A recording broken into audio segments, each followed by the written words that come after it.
Добре дошли в канала Розата разказва. Чуйте нашите интересни истории. Представяме ви Розата на живота, надежда, роман от Мария Ангелова. Глава 7. Госпожа Селма. Пепина стоеше неподвижно в колата до Тео. Тя се беше потопила в спомените си. Отдавна не беше мислила за родния си град и всичко, което остави в него. Родителите й бяха починали и за нея беше болезнено да мисли за предишния си живот. Не искаше да вижда празен родния си дом и затова предпочиташе да стои далеч от него. Ето, че сега обстоятелствата я караха отново да се върне. Разкажи ми повече за човека, когото трябва да посетим. Тео я измъкна от мълчаливия унес. Във видението си разпознах една стара моя приятелка. Казва се госпожа Селма. Срещнах я, когато бях дете. Тя беше една много скромна и тиха жена, която живееше в малка къща на моята улица. Имаше градинка с красиви цветя, за които се грижеше с много любов и усърдие. Винаги, когато минавах покрай нейния двор, усещах свежото ухание на цветята и се спирах, за да им се полюбувам. Стопаните от съседните къщи не винаги успяваха да поддържат добре градините си. Никой не можеше да се мери с това великолепие. В градината на госпожа Селма имаше най-различни видове цветя, които образуваха разноцветен килим в тревата. Можех да гледам дълго време и пак да не успея да се наситя достатъчно на това малко чудо.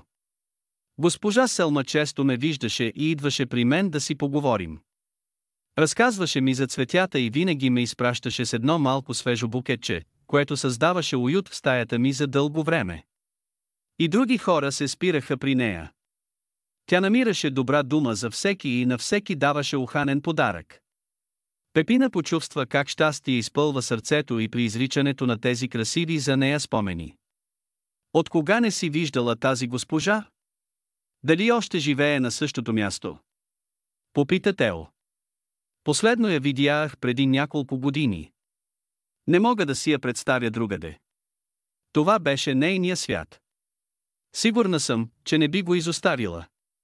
Не се сещам за никой друг, който да знае повече за цветята и който да ги обича повече. Сигурно си права. Видението ти едва ли е случайно. Сигурно госпожа Селма ще ни каже нещо важно.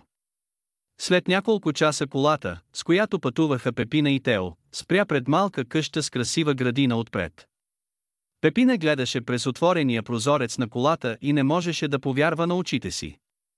Всичко тук изглеждаше така, както се беше запечатало в спомените й, малката кокетна ограда, скромната бяла къща в задната част на двора, винаги отворения преден прозорец и упоителният аромат на цветята. Сякаш времето беше спряло своя ход и не беше позволило на нищо да се промени по време на нейното отсъствие. Пепина постоя няколко минути неподвижно, страхувайки се да не развали магията. Примигна, за да се увери, че картината няма да изчезне. Не, това не беше видение. Всичко беше истинско и точно пред очите й. Тя стана и с уверена крачка тръгна към входната врата на градината. Беше сигурна, че ще намери госпожа Селма там, където винаги беше, сред цветята. Тео я последва мълчаливо. Слънцето беше слязло ниско до хоризонта и денят беше започнал да отстъпва мястото си на нощта. Цветята се готвеха за сън и затваряха нежните си цветове. Въпреки това уханието им се носеше упоително във всички посоки. Пепина вдъхна този неповторим аромат и усети как той я изпълва щастие и спокойствие. Докато се наслаждаваше на това усещане, тя чу един познат нежен глас близо до себе си: "Здравей, Пепина! Знаех, че някой ден ще се върнеш. Чаках те." Госпожа Селма седеше на една малка пейка сред своите цветя и гледаше право към нея. "Здравей, Селма! Радвам се да те видя отново. Знам, че имаш какво да ми разкажеш. Тук съм, за да те изслушам. Моят приятел Тео ще ни помогне." "Добре. Седнете до мен и чуйте какво имам да кажа. Аз живея тук отдавна, много отдавна. Бях пратена от една силна жена, за да те закрилям и да ти помогна, когато е нужно. Ти познаваш тази жена. Тя е жрицата от храма на безвремието. Аз бях нейна ученичка и първа помощничка. Тя дълго ме подготвяше за тази задача. Научи ме на всичко за цветята и за тяхната лечебна сила. Разказа ми за теб и за изпитанието, през което ще трябва да преминеш. Научи ме как да влагам в аромата на цветята познанието, което трябва да получиш, и аз дълго време ти давах тези сили чрез моите цветя. Трябваше да бъда винаги тук за теб и да се уверя, че ще получиш всички дарове на жрицата. Аз усещах, че между нас има някаква връзка, която ме караше често да идвам при теб, но не подозирах, че тя е толкова специална. Благодаря ти за положените грижи. Каза тихо Пепина. Щом знаеш всичко това, сигурно знаеш и защо съм тук. Аз трябва да намеря розата на живота. Можеш ли да ми помогнеш? Продължи Пепина. Не мога да ти кажа къде е розата, но ще ти дам последния дар, който ми остави жрицата за теб. Ела с мен. Госпожа Селма се изправи и бавно тръгна към къщата. Пепина и Тео я последваха. Вътре в стаята старата госпожа отвори едно малко чекмедже на шкафа до прозореца и извади нещо малко от него. След това тя постави предмета в ръката на Пепина. Това беше една малка червена дървена кутийка. Капакът й беше украсен с малки бели кръгли маниста, разположени под формата на кръг. Точно в средата имаше един малко по-голям син камък. Капакът беше плътно затворен с малък позлатен катинар. Всичко изглеждаше много изящно и нежно. Пепина и Тео внимателно разгледаха кутията. А къде е ключът от катинара? Как да отворя тази кутия? Пепина забеляза, че няма ключ в ключалката.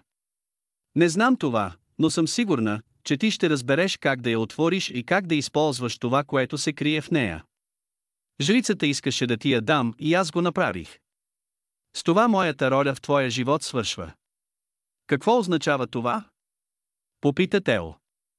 Сега ще мога да се върна при моите сестри в храма и да продължа да служа на моята господарка жрицата. Чакам това от толкова много време. Пепина видя с изненада, че фигурата на госпожа Селма започна да избледнява и очертанията и да се размиват в мрака на стаята. Почакай. Искам да те питам за още много неща. Остани още малко. Имам нужда от теб. Пепина извика отчаяно и протегна ръка към изчезващата фигура в опит да я задържи, но ръката й мина през нея без да улови нищо. В следващия миг госпожа Селма изчезна напълно от погледа й. Единствено последните й думи отекнаха в тишината на стаята: не се страхувай. Продължи своя път и не се предавай. Моята любов ще те последва. Отново настана мълчание. Поредният пъзел беше поставен и Пепина пак трябваше да търси решение. Тя вторачи поглед в кутията, която още държеше в ръката си. Малка, изящна и мистериозна. Какво ли се криеше в нея? Трябва да намериш начин да я отворим. Каквото и да има в нея, сигурно е важно за нас. Тео също не знаеше какво да прави. Толкова много въпроси и толкова малко отговори. Въздъхна Пепина уморено. Хайде да отидем отново в градината. Имам нужда да усетя отново този приятен аромат. Двамата седнаха на пейката на госпожа Селма и се загледаха в залязващото слънце. Всичко наоколо бе озарено от неговото все по-намаляващо златно сияние.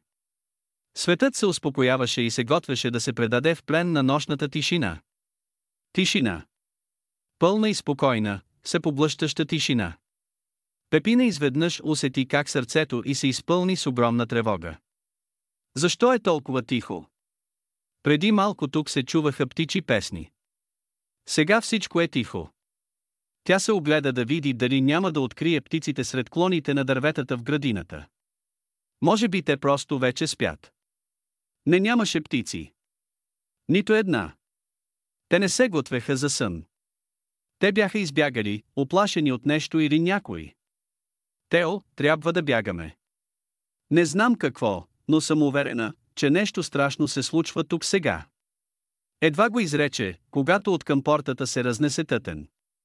Някой просто мина през нея без да я отваря и тя се строполи с трясък на земята. След това в настъпилия вече полумрак нахлуха много сенки. Те се насочиха стремително към пейката и бързо я заобиколиха. Тео и Пепина станаха, но нямаше как да избягат. Този път се озоваха в капан. Останете там, където сте. Заобиколени сте. Разнеслият се груб заповеднически глас ги вцепени. Трябва веднага да ни предадете всичко, свързано с розата на живота, и да ни кажете как да я намерим. Няма смисъл да се съпротивлявате. Които и да сте вие, нямате право да застрашавате нито нашия живот, нито този на останалите хора. Няма да направим каквото искате. Тео пръв се съвзе и реши да се бори. Не сте в състояние да ни спрете. Пепина усети как сенките започнаха бавно да се приближават. Те я заобикаляха плътно и с всяка изминала секунда спасението ставаше все по-невъзможно. В следващия миг към нея се протегна една ръка и Пепина усети студеното докосване на пръстите й. В главата й избухна паника и тя инстинктивно започна да отстъпва, но нямаше накъде. От всички страни имаше преследвачи. Пепина затвори очи и се опита да успокои ударите на сърцето си. Умът й трескаво се опитваше да намери изход. Тя стискаше силно кутийката, дадена и от госпожа Селма. Искаше да я скрие от погледа на заобикалящите врагове. Сигурна беше, че те не трябва да я намират. Не можеше да избяга. Нима всичко щеше да свърши тук и сега. Точно, когато една груба ръка я дръпна силно, Пепина усети, че наоколо отново внезапно настана тишина. Тя се огледа отново и в полумрака на градината видя как цялото движение около нея спря. Всичко сякаш замръзна на място. Пепина виждаше протегнатите към нея ръце, но те не помръдваха. За миг тя се стресна, но в следващия момент осъзна, че това е шансът и да се спаси. Потърси Тео и видя, че и той стои изправен точно зад гърба й. Като всичко наоколо беше неподвижен и безмълвен. Тео, събуди се. Трябва да се махнем веднага от тук. Тя дръпна момчето силно за ръката, но той не отговори. Той не те чува. Пепина усети, че не е сама. Думите се чуваха съвсем ясно и близо до нея. Тя позна гласа на жрицата. Не се плаши. Дойдох, за да ти помогна. Трябва незабавно да напуснеш това място. Моята магия има само кратковременен ефект и скоро всички отново ще се събудят. Отдалечи се колкото можеш повече. Благодаря ти, жрице. Без теб нямаше да успея. Каза Пепина облегчено. Усетих твоя зов за помощ и голямата тревога в сърцето ти. Ти ме призова, но това е последният път, в който ме виждаш в твоето време.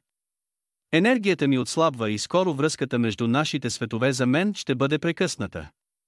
Ти ще трябва сама да намериш отговорите на всички въпроси. Гласът на жрицата стана по-тих и неемощен. Но аз не мога да оставя Тео сам. Те ще го хванат. Пепина усети, че времето изтича бързо. Той може да дойде с теб. Хвани го за ръката и поогари лицето му. Така ще се събуди. Това беше последния шепот, който Пепина долови. Тя веднага направи нужното и видя как очите на Тео се изпълниха с живот. Пепина стой близо до мен. Но какво става всъщност?